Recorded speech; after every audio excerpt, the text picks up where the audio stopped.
El sol de Sonora era un martillo incandescente sobre el cráneo de acero de mi tráiler. La jefa llevaba 2 días tragando el polvo del desierto, con la garganta más seca que la tierra agrietada que se extendía a ambos lados de la carretera federal 15. Era un viaje de rutina, o eso me decía a mí mismo, un mantra de camionero viejo para espantar a los fantasmas que bailan en el asfalto derretido. A mis 58 años, con un ojo de vidrio que me había ganado el apodo de El Cíclope, y más kilómetros en el alma que el odómetro de mi Kenworth, creía haberlo visto todo. Creía que el mundo ya no tenía la capacidad de sorprenderme, ni para bien, ni sobre todo para mal. Qué pendejo estaba. La sorpresa llegó en la forma más improbable. Un niño, no tendría más de 10, quizá 11 años. Apareció de la nada, como un espejismo tembloroso al costado de la carretera, agitando los brazos con una desesperación que atravesó el zumbido del motor y el corrido pesado que escupía la radio. Mi primer instinto, el instinto forjado en 30 años de rutas peligrosas, fue pisar el acelerador. No te detengas por nadie. No te metas en problemas ajenos. La carretera es una bestia celosa, y no le gusta que compartas tu atención, pero algo en su figura flacucha, en la ropa sucia, y en el pánico puro que irradiaba su pequeño cuerpo, tocó una cuerda vieja y oxidada dentro de mi pecho, una cuerda que no sabía que todavía podía vibrar. Reduje la velocidad, el rugido de la jefa convirtiéndose en un gruñido gutural. El aire comprimido de los frenos siseó como una serpiente aliviada. Me detuve a unos 20 metros de él, observándolo por el espejo lateral. El niño no corrió hacia mí, se quedó ahí, con los hombros caídos, como si la energía que había gastado en llamar mi atención fuera la última que le quedaba. Vi por el retrovisor una nube de polvo a lo lejos, creciendo, acercándose, una patrulla de los federales. El corazón del niño pareció entenderlo antes que mis ojos. Se giró, me miró con una súplica que era un grito mudo, y luego echó a correr hacia el desierto, tropezando con sus propios pies. Maldije en voz baja, a mí, a él, a los federales y a la puta debilidad que me estaba haciendo romper mi regla de oro. Apagué el corrido. En el silencio repentino, solo se oía el ralentí del motor y el latido sordo en mis sienes. La patrulla se acercaba. Sus luces aún no estaban encendidas, pero yo sabía lo que significaban. En estas rutas, los federales no siempre eran sinónimo de ley. A menudo, eran solo otra pandilla con mejores uniformes. Sin pensarlo más, abrí la portezuela del copiloto. El chasquido metálico resonó en el silencio del desierto. Grité, mi voz ronca por el desuso y el polvo. Morro! ¡Sube! Ahora. El niño se detuvo en seco. Se giró, sus ojos 2 pozos de incredulidad y miedo. Dudó un instante, mirando la inmensidad vacía del desierto, y luego la cabina abierta de mi tráiler. La patrulla ya estaba a menos de 1 kilómetro. Tomó la única decisión que tenía. Corrió hacia mí, sus piernas flacas moviéndose con una velocidad que solo el terror puede prestar. Saltó a la cabina, cayendo en el asiento del copiloto con un jadeo que era casi un sollozo. Cerré la puerta de un golpe y metí primera. La jefa se estremeció y luego se lanzó hacia adelante, devorando el asfalto con una urgencia renovada. Miré por el espejo. La patrulla aceleró, sus luces ahora destellando en un baile silencioso y amenazador de rojo y azul. Agárrate, le dije al niño sin mirarlo. Mi vista estaba clavada en la carretera, mi mente ya calculando pesos, velocidades, curvas y escapatorias. No estaba ayudando a un niño a escapar de la policía. Me había convertido, en el lapso de 30 segundos, en un fugitivo, y el niño a mi lado, un bulto tembloroso de huesos y miedo, era la razón, la carnada. Lo que no sabía entonces era que la verdadera trampa no estaba detrás de nosotros, con sus sirenas y sus luces. La verdadera trampa estaba sentada a mi lado, mirándome con ojos demasiado viejos para un rostro tan joven. El niño no dijo una palabra durante los primeros 20 minutos. Yo tampoco. El único sonido era el motor de la jefa, un monstruo de 18 velocidades trabajando a pleno rendimiento, y el silbido del viento contra el metal. Mi atención estaba dividida en 3. La carretera que se desplegaba frente a mí como una cinta gris e interminable, los espejos que reflejaban la persistente persecución de los federales, y el tenso silencio dentro de la cabina. Podía sentir el miedo del niño como un animal pequeño y acorralado. Su respiración era superficial y rápida, y sus manos se aferraban al borde del asiento con una fuerza que le dejaba los nudillos blancos. No te van a alcanzar, dije finalmente, más para convencerme a mí mismo que a él. Esta vieja bestia conoce estos caminos mejor que su propia madre. Me refería a la jefa, por supuesto. Mi Kenworth, Belulule 900, modelo del 98. No era la más rápida ni la más moderna, pero era fiable como el amanecer, y era mía. Cada abolladura, cada mancha de grasa, cada kilómetro en su reloj era una página de mi vida. La patrulla se mantenía a una distancia constante, unos 300 metros atrás. No intentaban acercarse más, no por ahora. Eso me puso nervioso. No era una persecución normal. Parecían estar pastoreándome, guiándome hacia algún punto. Un retén, una emboscada. Mi mente, acostumbrada a la soledad y a los pensamientos largos, se aceleró, evaluando las posibilidades. Conocía esta ruta como la palma de mi mano. Sabía de un desvío de terracería en unos 15 kilómetros, un antiguo camino de mineros que se adentraba en las estribaciones de la sierra. Era arriesgado para un armatoste como el mío, pero era la única opción. ¿Cómo te llamas, morro?, pregunté, mi voz sonando extrañamente calmada. Necesitaba que hablara, necesitaba saber algo, cualquier cosa, que me ayudara a entender en qué me había metido. Levantó la cabeza lentamente. Sus ojos, grandes y oscuros, me estudiaron por un momento. Tenían una profundidad que me inquietó. No era solo miedo lo que veía en ellos. Había algo más, una cautela, una inteligencia fría que no encajaba con su edad. Leo, dijo, su voz apenas un susurro. Bueno, Leo, yo soy Ramiro, y parece que nos hemos metido en un buen lío. ¿Quieres decirme por qué los federales quieren platicar contigo con tanta urgencia? Leo tragó saliva, miró hacia atrás, a las luces parpadeantes que eran como ojos de demonio en el crepúsculo que empezaba a caer. No lo sé, mintió. Fue una mentira tan obvia, tan infantil, que casi me hizo sonreír. Pero no había nada gracioso en nuestra situación. Mira, Leo, dije, endureciendo un poco el tono, te he subido a mi camión. Estoy quemando diésel y arriesgando mi pellejo y mi sustento por ti. Lo menos que merezco es un poco de verdad. ¿Qué hiciste? ¿O qué viste? Se quedó en silencio de nuevo. Pero esta vez fue diferente. Era un silencio calculador. Podía ver los engranajes girando detrás de sus ojos. Finalmente, pareció tomar una decisión. Mi papá, comenzó, la voz temblorosa, pero esta vez sonaba a una emoción ensayada. Él era periodista. Escribía sobre cosas, gente importante, gente mala. Ayer vinieron a nuestra casa. Hombres vestidos de policía. Se lo llevaron. Mi mamá me dijo que corriera, que no parara. La historia era perfecta, demasiado perfecta. Cuajaba con la realidad brutal de ciertas zonas del país. Un periodista valiente, un cartel o un gobierno corrupto, un niño testigo. Era la clase de historia que obligaría a cualquier hombre con un mínimo de decencia a actuar. Y yo, a pesar de mi cinismo curtido por la carretera, quería creerla. Era más fácil creer en un niño víctima que en la alternativa, una que mi instinto me susurraba, pero mi corazón se negaba a escuchar. El desvío se acercaba. Señalé con la cabeza. Ahí. Nos vamos a salir de la carretera. Va a ser un viaje movido. Asegúrate de que todo esté bien sujeto. No me refería a la carga en el remolque, esa siempre estaba bien sujeta. Me refería a nosotros. Leo asintió, sus ojos fijos en el camino de tierra que se abría a nuestra derecha como una herida en el paisaje. Cuando giré el volante, la jefa protestó. Las llantas chirriaron sobre el asfalto antes de morder la tierra suelta. Todo en la cabina se sacudió violentamente. Las monedas en el cenicero tintinearon. Un rosario que colgaba del espejo retrovisor se balanceó como un péndulo loco. El mundo se convirtió en una sinfonía de polvo, vibraciones y el rugido del motor en una marcha baja. Miré por el espejo. La patrulla no nos siguió. Se detuvo en la entrada del camino, sus luces iluminando la nube de polvo que levantábamos. Se quedaron ahí, como observadores satisfechos, y fue entonces, en ese preciso instante, cuando la primera y helada garra de la duda real se clavó en mi corazón. No nos habían perdido, nos habían dejado ir. Nos estaban guiando exactamente a donde querían que fuéramos. El desierto no era una escapatoria, era el siguiente tablero de su juego. Y yo, Ramiro, el cíclope Vargas, un viejo lobo de la carretera, estaba conduciendo directamente hacia el centro de la trampa, con el cebo sentado a mi lado, mirándome con una falsa inocencia que empezaba a resquebrajarse. El camino de terracería era un castigo, una tortura de baches, piedras y zanjas inesperadas que sacudían el esqueleto de la jefa y amenazaban con desarmarla pieza por pieza. El sol se había ido, y la noche del desierto, con su negrura absoluta y su frío repentino, nos había engullido. Las luces del tráiler cortaban un túnel tembloroso en la oscuridad, revelando solo unos pocos metros de terreno traicionero a la vez. Cada crujido del chasis, cada golpe seco de la suspensión, era un recordatorio de nuestra fragilidad. Leo se había acurrucado en su asiento,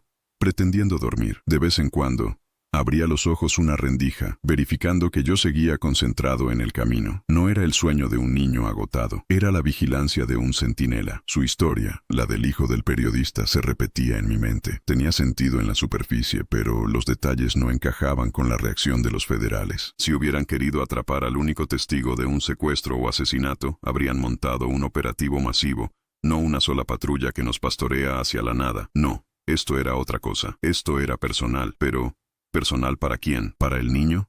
Imposible. Eso me dejaba a mí. Pero mi vida era un libro abierto de rutas y facturas. No tenía enemigos. No que yo supiera. Mi único crimen era ser un hombre invisible. Uno de tantos miles que cruzan el país en sus máquinas solitarias. ¿Tienes hambre? Le pregunté rompiendo el silencio. Mi voz sonaba tensa. Abrió los ojos de inmediato, sin el sobresalto de alguien que es despertado. Un poco, dijo. Detrás de mi asiento, en una pequeña hielera, siempre llevaba lo básico. Unas botellas de agua, un par de sándwiches de jamón y queso envueltos en plástico, una bolsa de manzanas. Era el kit de supervivencia del camionero. A tientas, mientras mantenía una mano firme en el volante, saqué un sándwich y una botella de agua y se los pasé. Come. No sé cuándo tendremos otra oportunidad. Comió en silencio, con mordiscos pequeños y metódicos. No era el hambre voraz de un niño que ha estado huyendo. Era el acto calculado de alguien que repone energías para la siguiente fase de un plan. Cada uno de sus gestos aumentaba mi desconfianza. ¿A dónde íbamos, Leo? Pregunté con calma. Si tu mamá te dijo que corrieras, debió decirte a dónde. ¿Con un familiar? ¿Un amigo? Masticó lentamente antes de responder. A casa de mi tía. En Caborca. Estábamos a horas de allí, y en la dirección más o menos correcta, si uno decidía tomar la ruta más larga y peligrosa a través de la sierra. Tenía una respuesta para todo, una respuesta creíble. Era como jugar al ajedrez con un fantasma. Llevábamos casi 2 horas en ese infierno de terracería cuando el motor empezó a toser. Fue un sonido sutil al principio, un pequeño fallo en el ritmo constante y poderoso al que estaba acostumbrado. Luego, una segunda tos, más fuerte, seguida de una pérdida de potencia que sentí en el pedal del acelerador. Maldije. Miré el indicador de combustible. Estaba a más de medio tanque. No era eso. Miré la temperatura. Normal. Presión de aceite. Bien. Pero el motor seguía fallando, cada vez más a menudo. ¿Qué pasa?, preguntó Leo, su voz ahora sí con un tinte de genuina alarma. No lo sé. Algo no está bien. Me orillé tan lejos como el camino me lo permitió, en un pequeño ensanchamiento junto a una formación rocosa que parecía una calavera. Apagué el motor. El silencio que cayó fue total, abrumador. Era el tipo de silencio que tiene peso, que presiona los tímpanos. Salí de la cabina, cogiendo una linterna potente del compartimento de la puerta. El aire frío me golpeó la cara. El cielo era un espectáculo increíble. Un manto de tinta salpicado de diamantes, como solo se puede ver lejos de cualquier ciudad, pero no estaba de humor para la poesía cósmica. Abrí el capó. El calor del motor me envolvió en una ola. Empecé a revisar lo básico con la luz de la linterna. Los filtros, las mangueras, las conexiones, todo parecía en su sitio. No había fugas evidentes. Fue entonces cuando lo vi. En el filtro de diésel, justo en la entrada, había un pequeño objeto metálico que no debería estar ahí. Lo toqué con la punta de un destornillador. Estaba suelto. Lo saqué con cuidado. Era una especie de válvula o regulador improvisado, diseñado para obstruir el flujo de combustible de forma intermitente y progresiva. No era una falla mecánica, era sabotaje. Me quedé mirando la pequeña pieza en la palma de mi mano. Era un trabajo ingenioso, lo suficientemente sutil como para no detener el motor de golpe, sino para hacerlo fallar, para forzarme a detenerme en un lugar específico, lejos de la carretera principal, en medio de la nada. Mi sangre se heló. ¿Cuándo? ¿Cómo? Solo había una respuesta: la parada en la última estación de servicio. Antes de encontrar al niño, había bajado a tomar un café y a estirar las piernas. Dejé el camión solo por 10, quizás 15 minutos. Tiempo más que suficiente para alguien que supiera lo que estaba haciendo. Y entonces, todas las piezas encajaron en mi cabeza con una claridad aterradora. La patrulla que no me perseguía, sino que me guiaba. El niño que aparece de la nada justo después. La historia perfectamente trágica. El fallo del motor en este punto exacto del camino. No era una coincidencia, no era mala suerte. Era una operación meticulosamente planeada. Giré la cabeza lentamente y miré hacia la cabina. La luz de mi linterna iluminó a Leo. No estaba acurrucado ni asustado. Estaba sentado, erguido, mirándome fijamente a través del parabrisas. No había sorpresa en su rostro, solo una tranquila y paciente expectación. Había cumplido su parte. Había llevado al cordero al matadero. Y yo, el viejo y estúpido cíclope, Había abierto la puerta y le había ofrecido un sándwich mientras me conducía a mi propia perdición. El frío que sentí no tenía nada que ver con la noche del desierto. Era el frío de la traición absoluta. Me quedé paralizado junto al motor, con la pieza del sabotaje en mi mano, una prueba inútil de mi propia estupidez. El silencio del desierto ya no era pacífico, estaba cargado de amenaza. Cada sombra parecía moverse, cada susurro del viento sonaba como un paso. ¿Y ahora qué? ¿Correr? ¿A dónde? Estaba en su territorio. Me habían aislado, me habían neutralizado. La jefa, mi fortaleza, mi caparazón, estaba inutilizada. Me acerqué lentamente a la puerta del conductor, mi mente corriendo a una velocidad febril. Tenía que haber una salida. Siempre hay una salida. Debajo de mi litera, envuelta en una manta vieja, estaba mi pacificadora. Una escopeta recortada del calibre 12. No era legal, pero en mi línea de trabajo, a veces era la diferencia entre la vida y la muerte, si podía llegar a ella sin alertarlos, pero ellos ya lo sabían todo. En el momento en que mi mano tocó la manija de la puerta, 2 pares de faros se encendieron de repente, uno delante de mí y otro detrás, bloqueando el camino de tierra. Me bañaron en una luz cegadora que me obligó a cubrirme la cara con el brazo. Eran 2 camionetas pick-up, negras, sin insignias. Las puertas se abrieron y de ellas bajaron hombres. No eran policías uniformados, eran tipos duros, vestidos de civil, con chalecos tácticos y armas largas. Se movían con una eficiencia profesional que helaba la sangre. Manos arriba, Cíclope, y suelta lo que tengas en la mano, despacio. La voz era amplificada por un megáfono, metálica y sin emociones. Dejé caer la pequeña válvula saboteadora. Sonó como una campana fúnebre al chocar contra la tierra. Levanté las manos, la luz de los faros convirtiéndome en una silueta vulnerable. Mi corazón martilleaba contra mis costillas, un tambor de guerra para una batalla que ya había perdido. La puerta del copiloto de mi propio tráiler se abrió. Leo bajó de un salto, con una agilidad que no le había visto antes. Ya no parecía un niño asustado. Caminó con calma hacia una de las camionetas, sin mirar atrás, sin una pizca de remordimiento en su postura. Uno de los hombres le revolvió el pelo en un gesto casi paternal antes de indicarle que subiera a la parte de atrás de la pick-up. La carnada había regresado con los cazadores. Un hombre se me acercó. Era más alto que los demás, con un rostro curtido por el sol y una cicatriz que le cruzaba la ceja izquierda. No era un matón cualquiera. Tenía el aire de alguien que da las órdenes. Se detuvo a un par de metros de mí, sus ojos recorriéndome de arriba a abajo. Ramiro Vargas, alias el Cíclope, dijo. Su voz era la misma del megáfono, pero sin la distorsión. Nos has dado más problemas de los que vales. ¿Sabes? Eres un fantasma. Nunca te quedas en un lugar, nunca usas las mismas rutas 2 veces seguidas. Eres impredecible. Y eso es malo para el negocio. Mi mente daba vueltas. ¿Problemas? ¿Qué negocio? Yo solo transportaba mercancía legal. Aguacates, productos electrónicos, partes de automóviles. Nunca me había metido en nada turbio. No sé de qué me hablas, dije, mi voz sonando más firme de lo que me sentía. Soy un transportista independiente. Hago mi trabajo. Eso es todo. El hombre sonrió, una sonrisa sin alegría. Tu trabajo se interpone en nuestro trabajo, Ramiro. Tus rutas impredecibles te han hecho pasar por puntos de entrega en momentos inoportunos. Un par de veces, tu sola presencia ha hecho que nuestros clientes se asusten y se echen para atrás. Tu tráiler es demasiado reconocible. Tu reputación de tipo honesto y solitario es un puto faro de mala suerte. Hemos perdido millones por tu culpa, sin que tú siquiera lo supieras. Todo empezó a tener un sentido horrible. Yo no era un objetivo, era un obstáculo, una piedra en el zapato que finalmente habían decidido quitar. No querían matarme. No todavía. Eso sería demasiado simple. Querían algo más. El niño, dije, la palabra sabiendo a ceniza en mi boca. ¿Qué le hicieron para que aceptara esto? El hombre se encogió de hombros. A los niños se les puede convencer de muchas maneras. Una promesa a su familia, una amenaza a su futuro. Leo es un niño listo.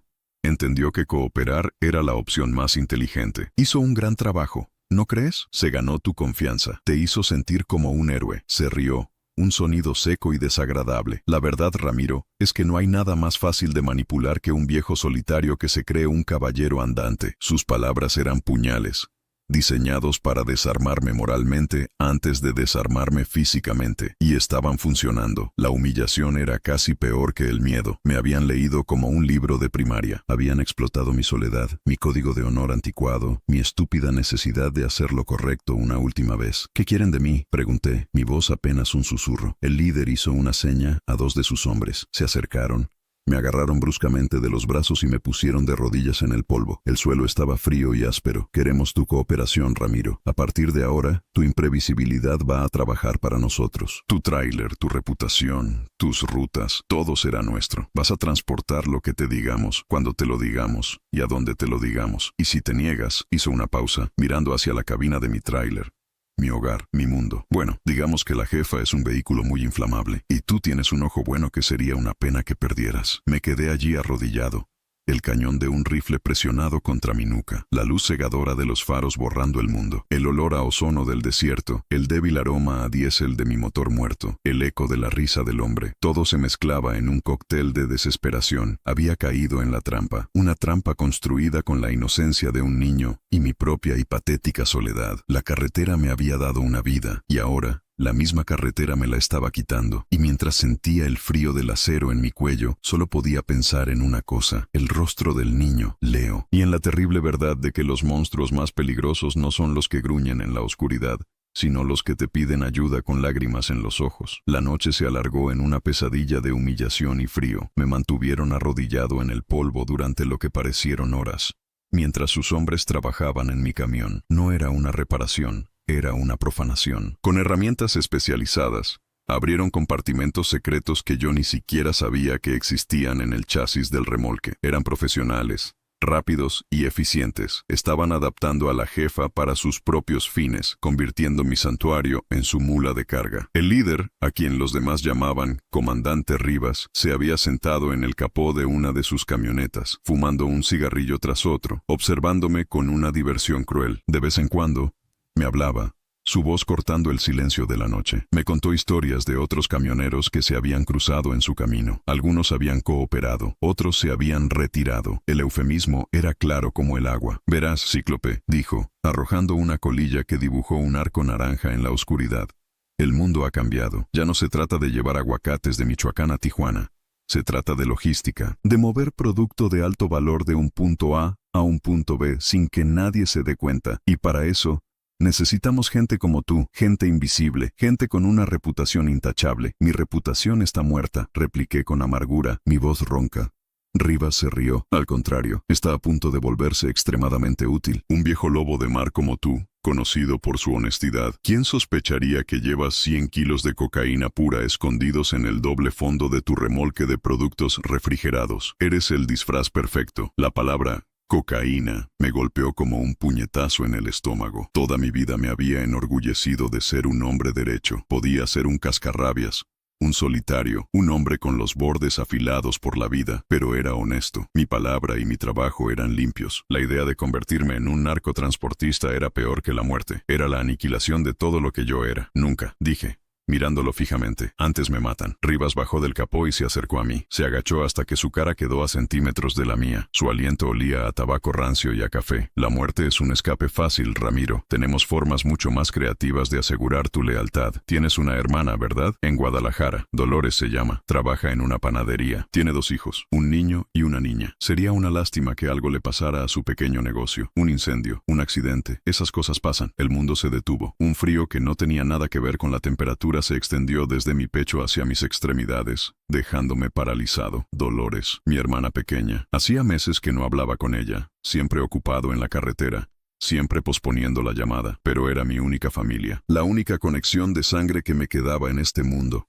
Habían hecho su tarea, conocían mi única vulnerabilidad, la verdadera. No era mi camión, no era mi ojo bueno, era ella. El nudo en mi garganta me impidió hablar. Todo el desafío, toda la ira, se desvaneció, reemplazado por un miedo helado y nauseabundo. Rivas vio el cambio en mis ojos, sonrió, saboreando su victoria. Veo que nos entendemos, dijo, levantándose. Bienvenido a la empresa, Ramiro. Cuando sus hombres terminaron, me obligaron a ponerme de pie. Mis rodillas estaban entumecidas y doloridas. Uno de ellos me devolvió las llaves de la jefa. El motor funciona ahora, dijo con una sonrisa burlona. Le hemos quitado el bloqueo. Sube y conduce. Te seguiremos. Subí a la cabina. El interior olía a ellos. a su sudor, a su presencia. Se sentía violado. Miré el asiento del copiloto, donde Leo se había sentado. La botella de agua a medio beber y la envoltura del sándwich seguían allí. Un recordatorio grotesco de mi ingenuidad. Lo arranqué todo y lo tiré al suelo. Arranqué el motor. El rugido de la jefa ya no me sonaba a poder, a libertad. Sonaba a cadenas. Me puse en marcha, siguiendo el camino de tierra hasta que volvimos a incorporarnos a la carretera federal. Las dos camionetas negras se posicionaron, una delante de mí y otra detrás. Era una escolta de prisioneros. Condujimos durante el resto de la noche en un silencio tenso.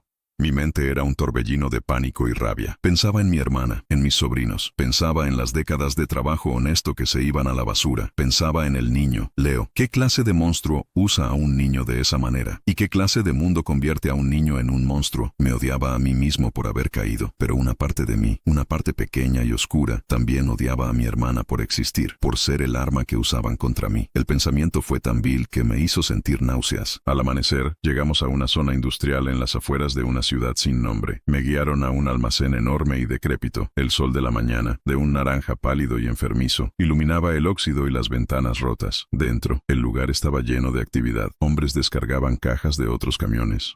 Otros contaban fajos de dinero sobre mesas improvisadas. Olía a grasa, a productos químicos y a miedo. Rivas me esperaba junto a una plataforma de carga. Tu primer trabajo, Cíclope. Sencillo. Vas a llevar un cargamento de aguacates a Mexicali. Ya está todo preparado en tu remolque. Aquí tienes la documentación. Todo parece legal. Te darán un número de teléfono al llegar. Llamas, te dirán dónde entregar. No hagas preguntas, no hables con nadie y no intentes ninguna estupidez. Estamos vigilando a tu hermana y a ti. Tenemos gente en todas las paradas de camiones, en todas las gasolineras. El niño que te vendió el café en la última parada es nuestro. El policía que te saludó en el último retén es nuestro. No tienes a dónde ir. Me entregó una carpeta con los papeles. Mis manos temblaban al cogerla. Miré dentro del remolque. A simple vista, eran cajas y cajas de aguacates, perfectamente embalados y refrigerados. Pero debajo, en los compartimentos que habían instalado, sabía que se escondía el veneno que destruiría vidas, familias, comunidades.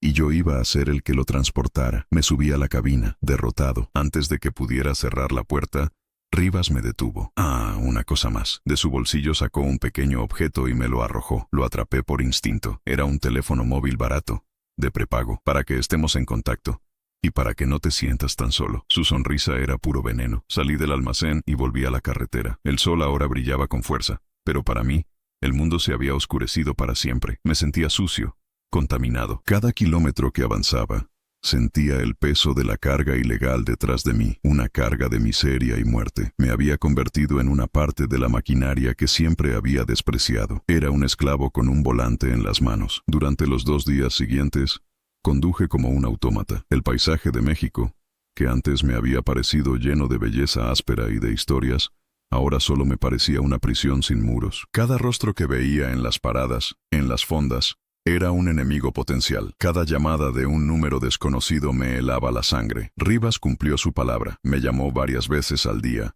Su voz un recordatorio constante de mi jaula. A veces solo preguntaba, ¿todo bien, Cíclope? Otras veces me daba detalles sobre la vida de mi hermana. Dolores compró pan dulce esta mañana. A tu sobrina le gusta el de chocolate, ¿sabías? Era una tortura psicológica constante. Empecé a pensar. La desesperación inicial dio paso a una ira fría y calculadora. No podía vivir así. No me dejaría destruir de esta manera. Tenía que haber una forma de contraatacar. No tenía a nadie en quien confiar. La policía podía estar comprada. Mis antiguos contactos en el mundo del transporte no se arriesgarían por mí. Estaba solo, completamente solo, pero la soledad era mi elemento. 30 años en la carretera me habían enseñado a pensar, a observar, a ser paciente. Empecé a estudiar mi nueva realidad, a memorizar los rostros de los hombres de Rivas en las paradas, a analizar sus rutinas, sus patrones. Empecé a usar el teléfono que me dieron no solo para recibir sus amenazas, sino para aprender de ellos. Cada llamada era una pieza de información. La entrega en Mexicali se realizó sin problemas. Un hombre sin rostro en una estación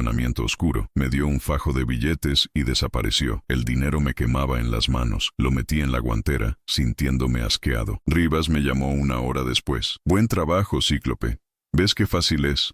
El primero de muchos. En el viaje de regreso, vacío, y con el alma aún más vacía, empecé a formular un plan arriesgado, suicida, Probablemente, pero era un plan, era mío. Rivas había cometido un error, me había subestimado, creía que me había quebrado, que me había convertido en su perro faldero, pero un viejo lobo, incluso herido y atrapado, sigue teniendo colmillos. Y yo iba a esperar el momento perfecto para usarlos. Me habían quitado mi honor, mi libertad y mi paz. Iba a recuperarlos, o moriría en el intento. La carretera no había terminado conmigo, la lección apenas comenzaba, y el examen final iba a ser contra Rivas y toda su organización. Y esta vez, yo no sería el que cayera en la trampa, yo sería la trampa. Mi transformación comenzó en el viaje de regreso de Mexicali. La desesperación se había solidificado en una resolución fría como el acero. Me convertí en el transportista modelo que ellos querían que fuera, puntual, eficiente, silencioso. Hice 2 viajes más para ellos en las siguientes 3 semanas, uno con precursores químicos disfrazados de fertilizantes a Sinaloa, otro con armas desmontadas en cajas de herramientas con destino a Michoacán. Cada viaje era una puñalada en mi alma, pero cada kilómetro recorrido era también una oportunidad para recopilar información. Aprendí a ser un espía en mi propia vida. Usé el asco que me producía el dinero que me daban para financiar mi operación. Compré un segundo teléfono, uno inteligente, y una pequeña batería portátil. Lo mantenía escondido en un hueco detrás del panel de fusibles de la jefa. Empecé a documentarlo todo. Grababa las llamadas de Rivas, tomaba fotos discretas de los puntos de entrega, de los hombres que conocía, de las matrículas de sus vehículos. Usaba aplicaciones de mapas para marcar las coordenadas de los almacenes y las casas de seguridad que me obligaban a visitar. Lentamente, dolorosamente, estaba construyendo un caso contra ellos. Un archivo digital que era mi única póliza de seguro y mi única arma posible. Mi comportamiento cambió. Dejé de ser el cíclope hosco y silencioso. En las paradas, empecé a hablar. Me quejaba del trabajo, de los bajos precios del transporte, de la soledad del camino. Me convertí en uno más de los quejosos. Un personaje gris e inofensivo. Hacía esto para que los vigilantes de Rivas informaran que yo estaba resignado, quebrado, un hombre derrotado que solo vivía para su siguiente cheque. Necesitaba que bajaran la guardia. Mi relación con Rivas también cambió. Dejé de ser desafiante. Adopté un tono de sumisión resignada. Le preguntaba por mi hermana en cada llamada, mi voz llena de una falsa preocupación que enmascaraba mi odio. ¿Está bien? ¿Necesita algo? Esto alimentaba su ego. Le hacía sentir que tenía el control total. Tu hermana está perfectamente, Ramiro. Mientras sigas siendo un buen chico, respondía él, con su habitual condescendencia. El punto de inflexión llegó durante mi 4.º viaje. Me enviaron a la Sierra de Guerrero, una de las zonas más peligrosas del país, para recoger un cargamento. El punto de encuentro era un aserradero abandonado en lo profundo de las montañas. El camino era un infierno, incluso para la jefa. Cuando llegué, el ambiente era tenso. No estaba Rivas, solo un grupo de sus sicarios, jóvenes y nerviosos, armados hasta los dientes, mientras cargaban las cajas en mi remolque. Esta vez era dinero en efectivo. Millones de dólares que olían a humedad y a crimen. Ocurrió algo, una disputa. 2 de los jóvenes empezaron a discutir por un fajo de billetes que había caído. La discusión se acaloró, las voces subieron, los insultos volaron, y entonces, uno de ellos levantó su rifle. El líder del grupo, un tipo mayor llamado El Sombra, intentó calmarlos, pero era demasiado tarde. Se oyó un disparo. Uno de los jóvenes cayó al suelo, la sorpresa y la muerte en sus ojos. El otro, el que disparó, se quedó paralizado, mirando el arma en sus manos como si fuera una serpiente. El caos se desató. El Sombra, furioso, le gritó al chico que había disparado. Le dijo que Rivas lo iba a desollar vivo por esa estupidez. En medio de los gritos y la confusión, escuché algo que hizo que mi plan se acelerara de forma vertiginosa. El Sombra, mientras golpeaba al joven pistolero, gritó: «Idiota, teníamos que llevar al niño a la cita con el cliente mañana. ¿Ahora quién lo va a llevar? ¿Tú, pedazo de mierda?» El niño, Leo, estaba aquí, en este campamento olvidado por Dios. Mi corazón dio un vuelco. No lo había visto desde aquella noche en el desierto. Había intentado borrar su rostro de mi memoria, pero era imposible. La mención de su nombre trajo de vuelta toda la rabia y la humillación, pero también, extrañamente, una punzada de algo más. Lástima. Terminaron de cargar el dinero y me ordenaron que me largara, que olvidara lo que había visto. Mientras conducía por el camino de vuelta, mi mente trabajaba a toda velocidad. Leo estaba aquí, y aparentemente era una pieza importante. Lo usaban como una especie de garantía o de mensajero de confianza para tratos importantes. Era su activo más valioso, y a la vez, su mayor debilidad. Nadie sospecharía de un niño. Lo habían entrenado, lo habían moldeado, Pero seguía siendo un niño que estaba atrapado, igual que yo. Esa noche, en lugar de seguir mi ruta, tomé una decisión. Apagué el teléfono que Rivas me había dado, sabiendo que eso desataría las alarmas. Conduje durante horas en dirección opuesta, hacia las montañas de nuevo, usando caminos secundarios que no aparecían en la mayoría de los mapas. Apagué las luces de la jefa y avancé lentamente en la oscuridad, confiando en mi memoria y en la pálida luz de la luna. Aparqué el tráiler a unos 5 kilómetros del aserradero, escondido en un denso pinar. Saqué mi pacificadora, la escopeta que no había tocado desde aquella noche. También cogí una mochila con agua, algo de comida, y mi teléfono bueno, el que contenía toda la evidencia. El resto de la noche lo pasé acercándome al campamento a pie, moviéndome entre las sombras como un fantasma. Llegué a las afueras del aserradero justo antes del amanecer. El lugar estaba en silencio. La tensión de la noche anterior se había disipado, reemplazada por una calma vigilante.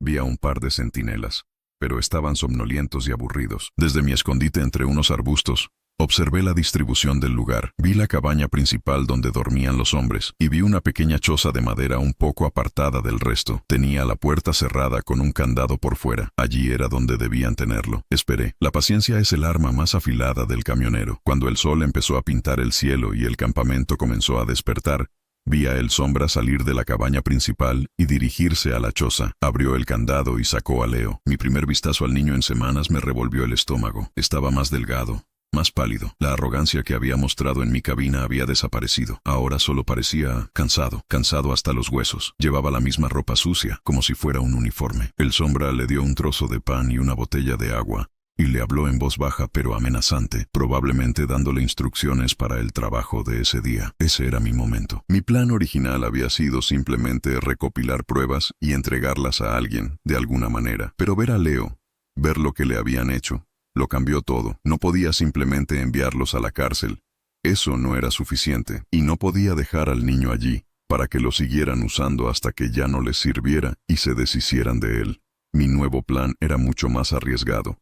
Iba a sacar al niño de allí, y luego iba a quemar ese nido de ratas hasta los cimientos. Esperé a que El Sombra se alejara y que la mayoría de los hombres se reunieran alrededor de una fogata para desayunar. Leo se quedó sentado solo, cerca de la choza, mordisqueando su pan sin ganas. Me moví, rápido y en silencio, rodeando el campamento por la parte trasera. Mi corazón latía con fuerza, pero mis manos estaban firmes. Llegué a la parte de atrás de la choza sin ser visto. La pared era de tablas de madera viejas. Apoyé la escopeta en el suelo y saqué una navaja de mi bolsillo. Empecé a trabajar en el borde de una de las tablas, haciendo palanca suavemente. La madera estaba podrida. Se dio con un leve crujido que sonó como un trueno en mis oídos. Creé una abertura lo suficientemente grande como para hablar a través de ella. «Leo», susurré. El niño se sobresaltó y miró a su alrededor asustado. «Leo».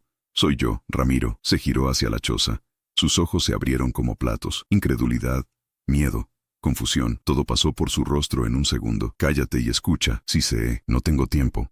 Te voy a sacar de aquí, pero tienes que hacer exactamente lo que te diga. ¿Entendido?» Él solo asintió paralizado. «Cuando te den la orden de irte con quien sea, vas a fingir un dolor de estómago. Un dolor terrible. Tírate al suelo, grita, llora. Haz el mejor teatro de tu vida.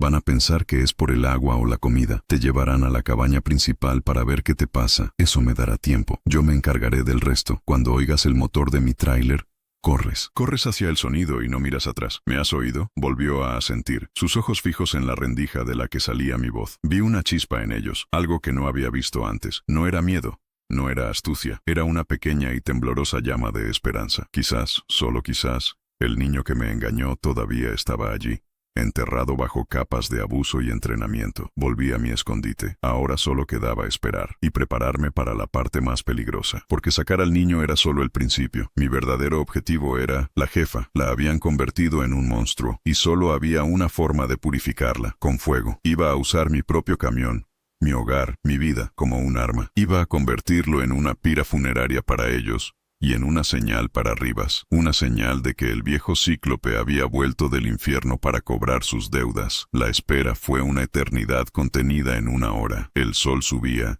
calentando el aire de la sierra. Desde mi posición, veía a los hombres de Rivas moverse con pereza, preparándose para el día. Vi cómo sacaban 2 vehículos, una camioneta y un sedán viejo, probablemente para llevar a Leo a su cita. El Sombra se acercó al niño y le dio una orden. Leo, pálido como el papel, Asintió, y entonces comenzó la función. Leo se dobló por la mitad, soltando un gemido que sonó dolorosamente real. Se agarró el estómago y cayó de rodillas, con el rostro contraído en una máscara de agonía. Fue una actuación magistral. El sombra lo miró con fastidio, maldiciendo en voz baja, lo zarandeó, le dijo que se levantara, pero Leo solo gritaba más fuerte. Los otros sicarios se acercaron, confundidos. «Debe ser el agua. Este imbécil se ha enfermado», gritó uno. «Llévenlo a la cabaña. Denle algo», ordenó el sombra, claramente frustrado.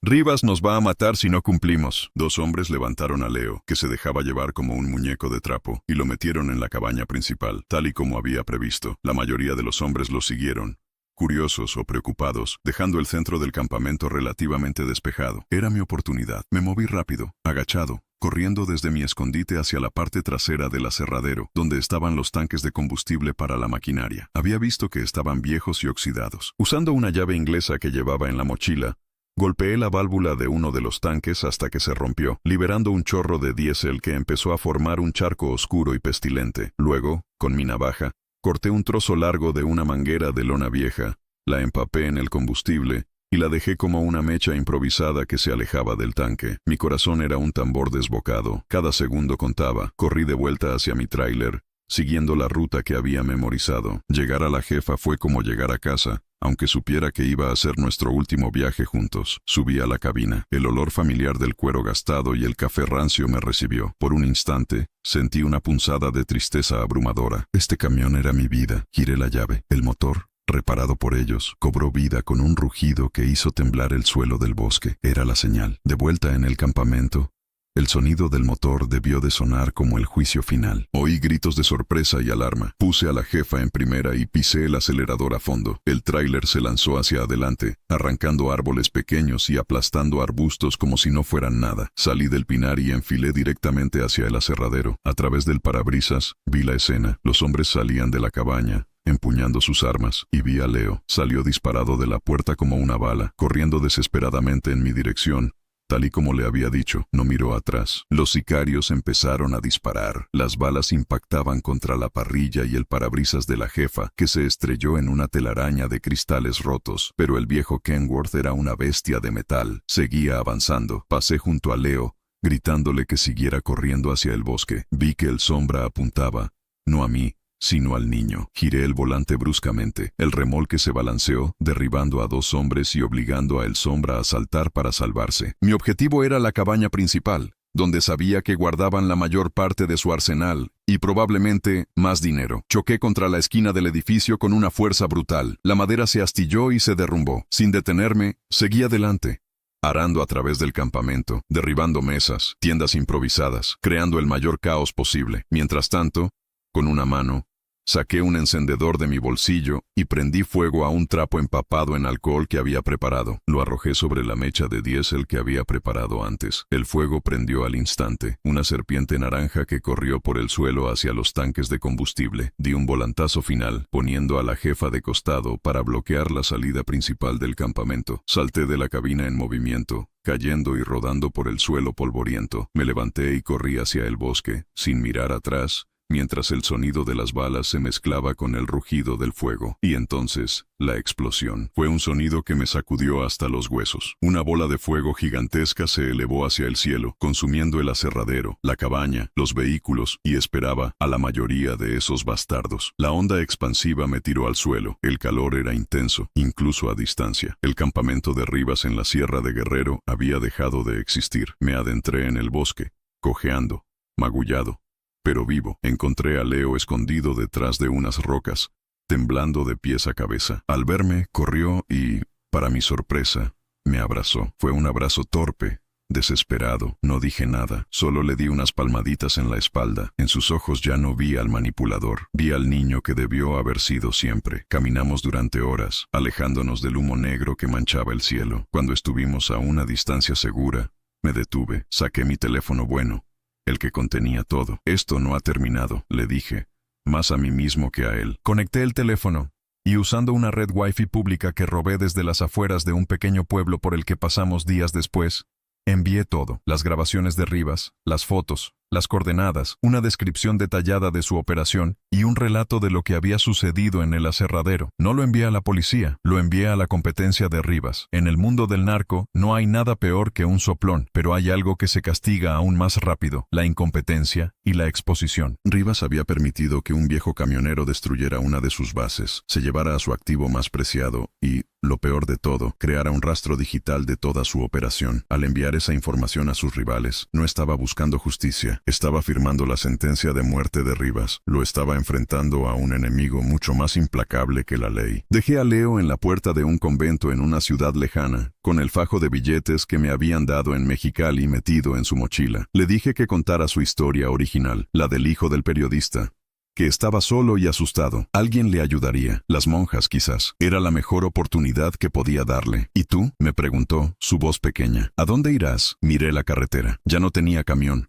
ni dinero, ni nombre. Era un fantasma. No lo sé, morro, le dije. Supongo que empezaré a caminar. Me di la vuelta y me alejé, convirtiéndome en una figura anónima más en el vasto paisaje de México. Había perdido todo lo que tenía, pero había recuperado algo que ni siquiera sabía que había perdido: a mí mismo. Rivas me había llamado Cíclope, un monstruo de un solo ojo. Pero en esa guerra silenciosa, había aprendido a ver con más claridad que nunca. La carretera da y la carretera quita. A mí me lo había quitado todo, pero en el fuego de la venganza, me había forjado de nuevo. Y mientras caminaba hacia el horizonte incierto, por primera vez en mucho tiempo, me sentí libre.